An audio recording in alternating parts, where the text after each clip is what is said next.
Good morning दोस्तों, आप सबका हमारे नए वीडियो में बहुत बहुत स्वागत है। आज के वीडियो में हम बताने वाले हैं नंबर सिस्टम के बारे में, जो कि डिविजिबिलिटी रूल्स यानी कि जो विभक्ति का नियम है उस पर ये पूरा का पूरा क्लास रहने वाला है, जो कि बेसिक से लेकर के आपको एडवांस तक की बातें बताई जाएगी, जिससे कि आपको जो रेलवे के एग्ज़ाम में सवाल पूछे जाते हैं उसको आप इजीली सॉल्व कर ले जाओ। तो अभी आपको मैं नंबर सिस्टम के जो बेसिक से बेसिक चीज़ें हैं वो बता रहा हूं, ताकि जब भी आपको मैं प्रैक्टिस क्वेश्चन से सॉल्व कराऊंगा तो वहां पे आपको सॉल्व करने में ज़्यादा प्रॉब्लम नहीं आने वाला है। तो सबसे पहले यहाँ पे हम लिख लेते हैं कि हमारा जो आज का सिस्टम है, आज का जो क्लास है, ये नंबर सिस्टम पर है। इससे पहले ही भी जो क्लासेस मैंने लिए वो भी नंबर सिस्टम पे था, जिसमें मैंने वहाँ पे डिजिट और नंबर्स के बारे में बताए थे। और कल का जो क्लास था उसमें भी मैंने आपको जो नंबर सिस्टम की जो कौन कौन से नंबर्स होते हैं उसके बारे में बताया। आज का जो वीडियो होगा ये हमारा होगा डिविजिबिलिटी रूल्स है। इसको हम हिंदी में बोलते हैं विभक्ति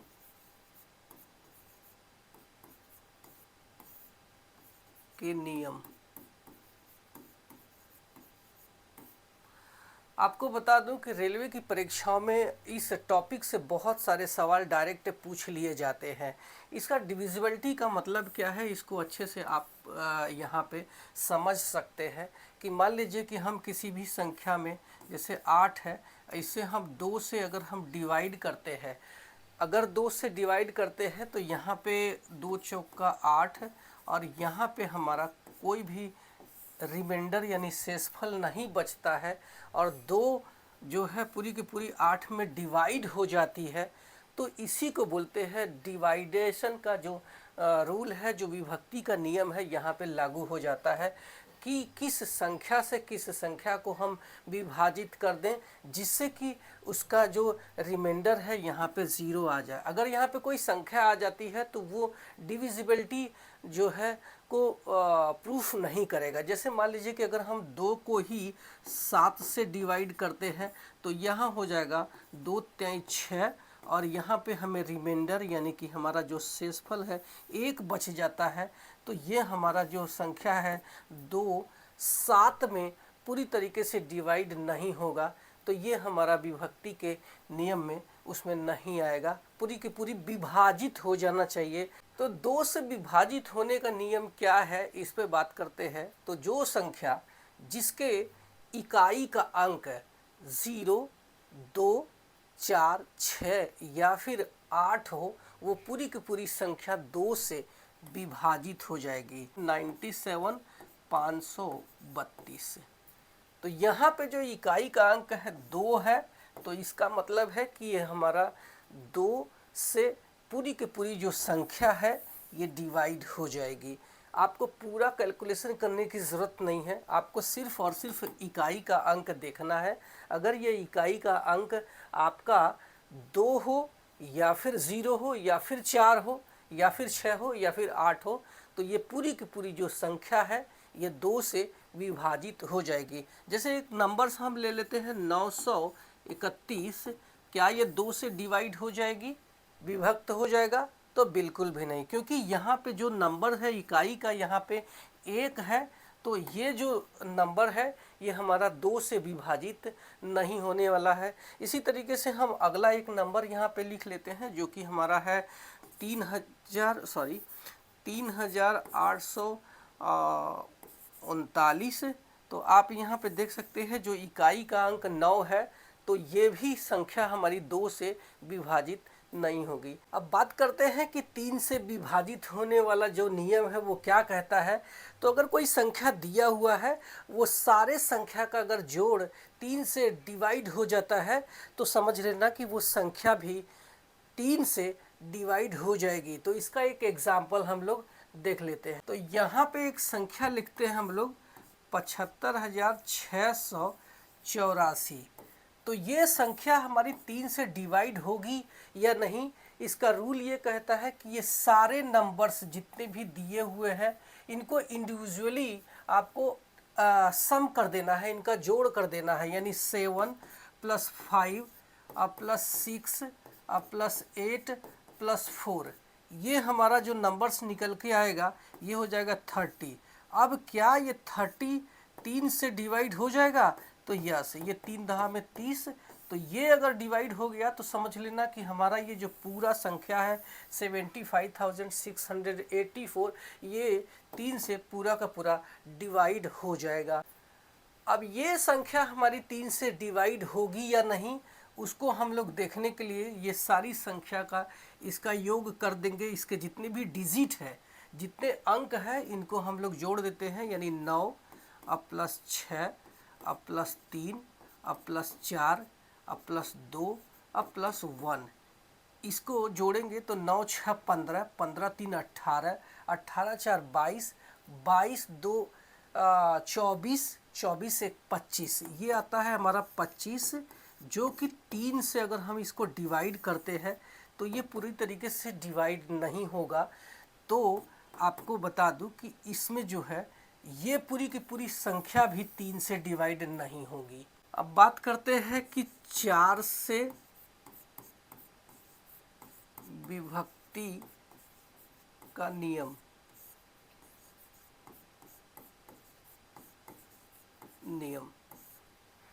तो आपको बता दूं कि जैसे आपने देखा था कि 2 से जो विभाजित होने वाली संख्या थी, अगर वो 2 से डिवाइड हो जाती थी तो इसमें जो है 4 से भी डिवाइड हो जाएगी। जैसे मान लीजिए कि कोई भी संख्या यहाँ पे हम लिखते हैं, 4 से विभक्ति का नियम ये है कि अगर कोई संख्या दी हुई है तो आपको पूरी की पूरी संख्या से डिवाइड नहीं करना है, बल्कि लास्ट के 2 डिजिट इकाई और दहाई यानी यूनिट और आपका 10 का जो नंबर है, ये 2 डिजिट है, सिर्फ इनमें ये जो संख्या बनती है इससे आपको 4 से डिवाइड करना है। अगर वो संख्या 4 से डिवाइड हो जाती है तो समझ लेना ये पूरी की पूरी जो संख्या है ये 4 से डिविजिबल होगी। लेकिन आप देख सकते हैं 22 में अगर हम 4 से डिवाइड करते हैं तो ये 4 पंजे 20 हो जाएगा, आपका 2 रिमाइंडर बच जाएगा। इसका मतलब है कि ये हमारा 22 में 4 का डिवाइड नहीं हो रहा है, तो ये पूरी की पूरी जो संख्या है ये 4 से डिवाइड नहीं हो पाएगी। अब अगला एग्जाम्पल आपके सामने है, आप देख सकते हैं इतनी बड़ी संख्या है। अब इसमें से आपको समझ में नहीं आएगा कि ये संख्या 4 से डिवाइड होगी कि नहीं, लेकिन हमें लास्ट के 2 अंक देखना है। इससे जो संख्या बनती है, अगर हम इसको 4 से डिवाइड करते हैं तो ये पूरी की पूरी जो संख्या है ये हमारी 4 से डिवाइड हो जाएगी। आप देख सकते हैं जो 20 है ये हमारे 4 से डिवाइड करेंगे तो ये 5 बार जाएगा, और ये पूरी की पूरी जो संख्या है 20 डिवाइड हो गई है, 4 पंजे 20, तो आपका ये भी संख्या डिवाइड हो जाएगी 4 से।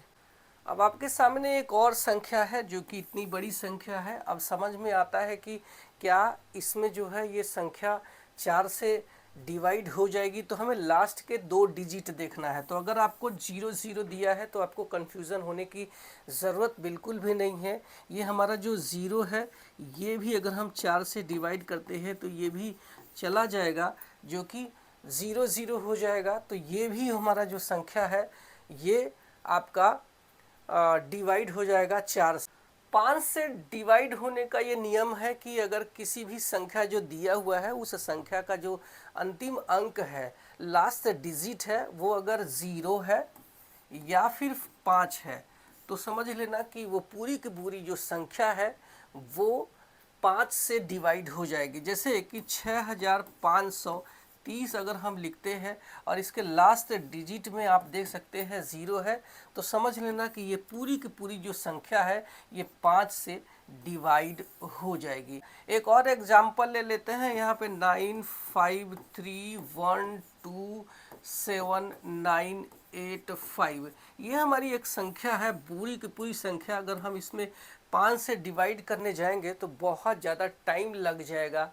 तो आपको सिर्फ इतना देखना होगा कि इसका जो लास्ट वाला अंक है, लास्ट से डिजिट, ये क्या है। अगर इसमें ये 0 या 5 है तो ये पूरी की पूरी जो संख्या है ये 5 से डिवाइड हो जाएगी, यानी कि आप देख सकते हैं यहाँ पे 5 है, तो ये मान के चलना कि ये पूरी की पूरी संख्या 5 से कट जाएगी। आप आम भाषा में बोले तो ये कट जाएगा और पूरा का पूरा ये हमारा संख्या 5 से डिवाइड हो जाएगी। अब एक सवाल और लेंगे जो कि आपको थोड़ा सा समझ में आ जाएगा, क्योंकि हम उसमें नंबर्स में 0 या फिर 5 नहीं रखेंगे।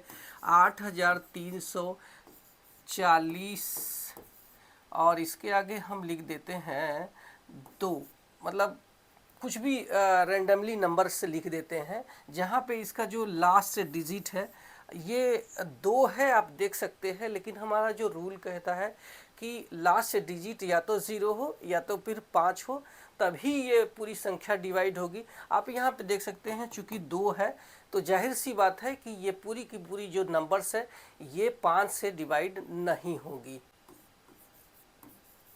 नियम तो मान लीजिए कोई संख्या दिया हुआ है 6345, तो आपको इसको 6 से डिवाइड करना है। तो इसमें आपको ये देखना होगा कि क्या ये जो संख्या है ये 2 से भी डिवाइड हो जानी चाहिए और 3 से भी डिवाइड हो जाना चाहिए।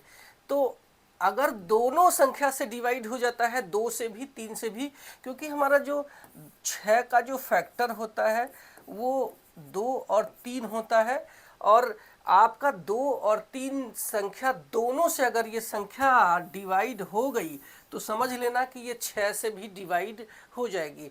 तो जाहिर सी बात है कि हम जानते हैं कि ये 2 से डिवाइड तो हो ही नहीं सकती, क्योंकि अगर किसी भी संख्या के इकाई का अंक 0 हो, 4 हो, 2 हो या फिर 8 हो, 6 हो, ऐसा जो सम संख्या हो तो ही ये संख्या 2 से डिवाइड होगी, अदरवाइज नहीं होगी।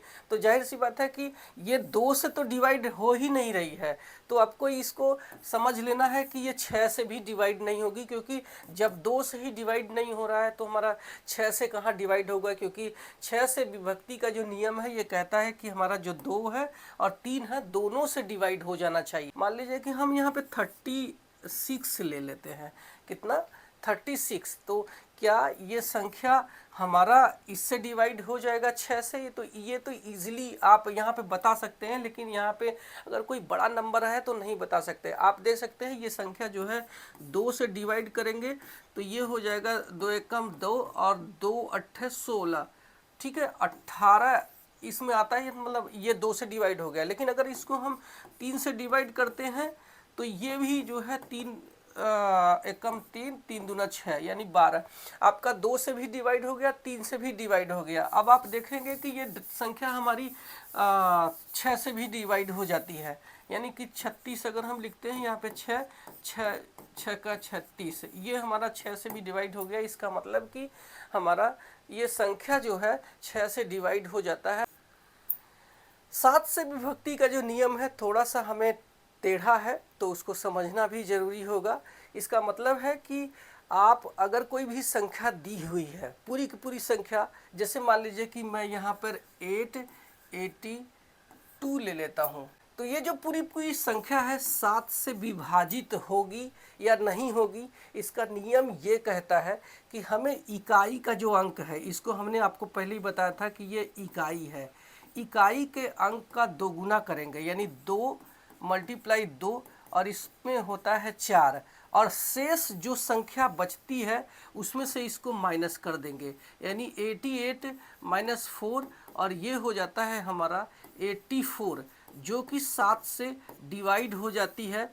तो आपका ये जो पूरी की पूरी संख्या है ये 7 से डिवाइड हो जाएगी। आप यहाँ पे देख सकते हैं 12 सते 84 होता है, और यहाँ पे हमारा जो संख्या है 882 ये भी फिर 7 से डिवाइड हो जाएगा। एक और नंबर से यहाँ पे हम लोग ले लेते हैं, ये है 663। क्या ये संख्या 7 से डिवाइड होगी? तो देख लेते हैं, 3 का हम लोग मल्टीप्लाई 2 करते हैं तो ये हो जाएगा 6, और इसको हम बची हुई जो संख्या है 66 में से 6 माइनस करते हैं तो ये हो जाएगा 60। क्या ये 60 7 से डिवाइड होगा? नहीं होगा। तो जाहिर सी बात है जो हमारा 663 संख्या है ये भी 7 से डिवाइड नहीं होगी। लोग देखेंगे 8 से विभक्ति का नियम,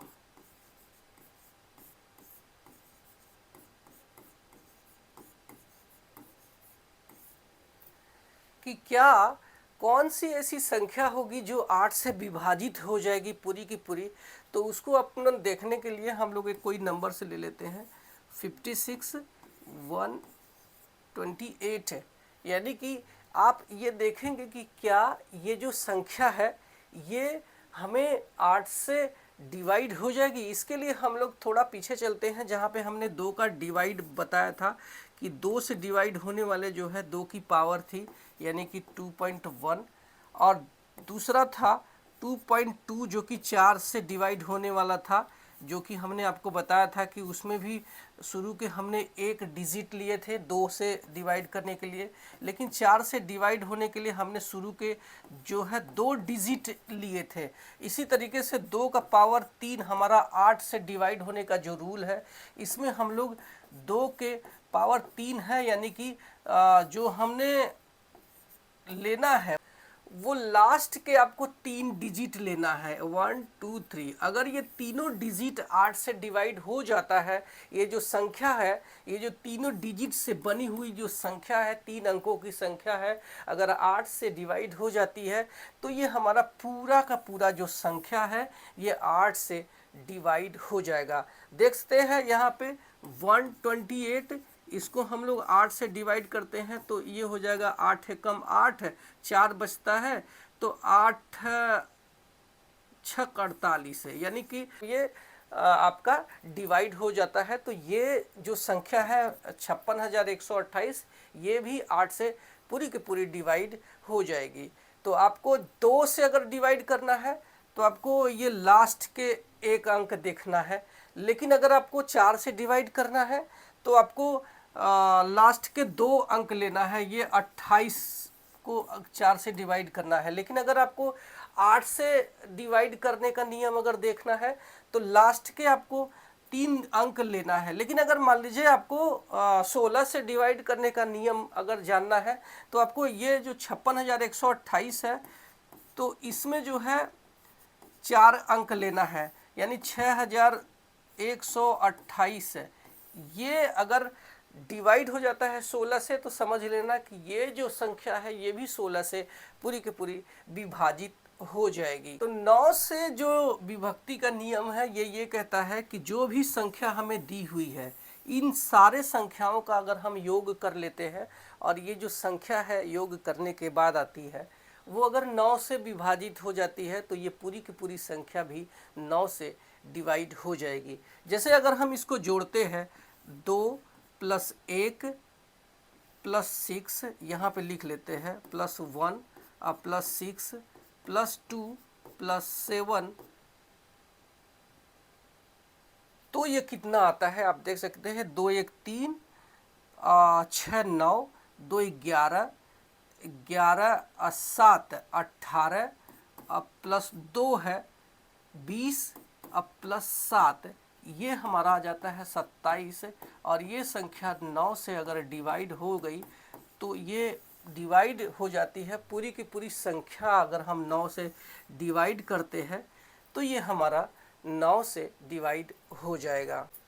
अगर दी गई कोई भी संख्या है उसका जो सम स्थान पर जो संख्या आ रही है उन सारे संख्याओं का योग करेंगे और इनको हम घटाएंगे विषम स्थानों पर जो संख्या आ रही है उसका जो आंसर वो तो या तो 0 आना चाहिए या फिर 11 का मल्टीप्लिकेशन आना चाहिए। जैसे या तो 11 हो, 22 हो, या फिर 44 हो, या फिर 55 हो। अगर इस तरीके से आ रहा है तो समझ लेना कि वो जो संख्या है वो 11 से डिवाइड हो जाएगी। अब आइए कुछ एग्जाम्पल देख लेते हैं, उससे आपको सारी चीज़ें क्लियर हो जाएगी। अब आपके सामने एक संख्या मैंने यहाँ पे लिख दिया है, तो आप देख सकते हैं कि सम संख्या के स्थान पे कौन कौन से अंक है। ये हमारा पहला अंक है, ये दूसरा है, ये तीसरा है, ये चौथा है, ये पांचवा है, ये छठवां है, ये सातवां है, ये आठवां है। तो इसमें से हमारी जो सम संख्या कौन कौन सी हो जाएगी, जिसको हम इवन नंबर भी बोलते हैं, ये होगा 2 हो जाएगा, 4 हो जाएगा, 6 हो जाएगा, 8 हो जाएगा। तो इनके जो साथ वाला जो संख्या है यानी 9, इनका योग करेंगे। देखिए 9 अब प्लस अगली सम संख्या कौन सी है, ये 4 है, इसके साथ वाला यानी 4 प्लस 4। अगली सम संख्या क्या है, 6 के साथ वाला ये 1। अगली सम संख्या ये हमारा हो जाएगा प्लस 8 है। इनको हम जोड़ देते हैं, ये हो जाएगा 9 4 13, 13 1 14 और 14 8 है 22 है, यहाँ पे हो जाता है 22 है। अब ये कह रहा है कि आपका जो है विषम संख्या का जो है योग है, यहाँ पे विषम संख्या हमारी कौन कौन सी हो जाएगी, ये हो जाएगा 1, सॉरी ये हो जाएगा 1, क्योंकि आप देख सकते हैं ये हमारी एक विषम संख्या है। तो 1 और उसके बाद क्या हमारी हो जाएगी 5, और उसके बाद हो जाएगी विषम संख्या हमारी 6, उसके बाद हमारी जो विषम संख्या हो जाएगी प्लस 0। इसको हम जोड़ेंगे तो ये हो जाएगा 5 1 6 और 6 6 12, यानी कि इसको हमें 12 में से 22 में से 12 घटाते हैं तो ये बच जाएगा 10। और ये जो 10 है यहाँ पे मैंने बताया था कि या तो वहाँ पे 0 आना चाहिए या फिर 11 आना चाहिए या फिर 11 का मल्टीपल आना चाहिए। आप देख सकते हैं यहाँ पे 10 आ गया। इसका मतलब है कि ये जो हमारी की पूरी जो संख्या है ये 11 से तो डिवाइड नहीं होने वाली है। अब अगला एग्जाम्पल देखते हैं। 1 2 3 4 5 6 7 8 है, ये 8 हमारे पास नंबर्स है, जो कि 8 नंबर्स से हमारी ये जो संख्या बनी हुई है। तो सम संख्याओं का जो है योग हम लोग देखेंगे, ये हो जाएगा 21।